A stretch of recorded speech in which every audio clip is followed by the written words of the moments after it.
Hörmətli izləyicilər, kanala abunə olub like etməyi unutmayın. Günün xəbərləri təqdim edir. 2025-ci ilin mart ayında günəbaxan yağının Avropa bazarında 1 tonunun qiyməti əvvəlki ayla müqayisədə 0,7% artaraq 1220 ABŞ dollarından 1228 ABŞ dollarına yüksəlib. Bu barədə Aqrar Tədqiqatlar Mərkəzinin dərc etdiyi yeni konjunktur hesabatında bildirilib. Hesabatda qeyd olunub ki, son bir il ərzində günəbaxan yağı bazarında qiymət dinamikası qeyri-müəyyən olub.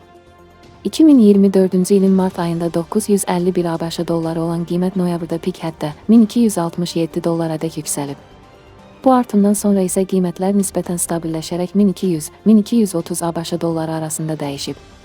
2022-2025-ci illər üzrə müqayisəli təhlillər göstərir ki, 2022-ci ildə günəbaxan yağının qiyməti 1651 ABŞ dolları ilə ən yüksək səviyyədə olub.